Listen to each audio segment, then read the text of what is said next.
میرے بھائیوں بہنوں، زندگی ایسے گزار کے مرو کہ اللہ کو ملے تو اللہ خوش ہو کے مل رہا ہو، ایسے نہ مرو کہ اللہ کی بارگاہ میں پیش کیے جا رہے ہوں مجرم بن کر، قیدی بن کر۔ تو اللہ اس کے رسول نے مال لگانے پر زور دیا۔ اللہ چاہتا تو سب کو مال دے دیتا، کسی کو فقیر، کسی کو مالدار۔ مالدار کا شکر کا امتحان لیا، فقیر کے صبر کا امتحان لیا۔ اللہ فقیر کا صبر دیکھے گا، مالدار کا شکر دیکھے گا۔ اور جب مالدار لوگ زکوٰۃ نہیں دیتے تو پھر عزتیں نیلام ہوتی ہیں۔ جب سب کچھ اپنے اوپر لگانے کا ذوق بن جاتا ہے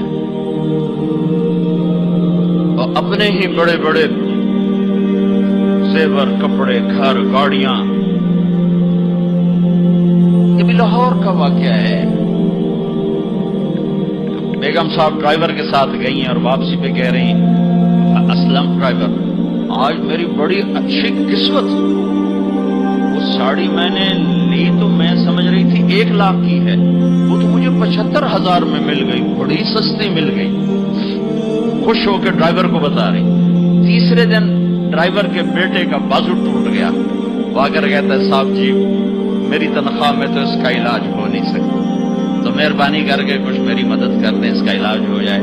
تو صاحب کہتے ہیں اسلم تمہیں پتہ تو آج کل کاروبار بڑا مندہ ہے، تو میرے پاس تو گنجائش نہیں، میرا ایک ڈاکٹر دوست ہے، میں اسے فون کر دیتا ہوں، وہ تمہاری مدد کر دے گا۔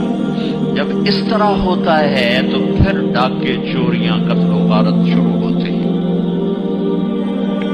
جب اس طرح ہوتا ہے تو مالداروں میں تکبر پیدا ہوتا ہے اور غریبوں میں ظلم پیدا ہوتا ہے۔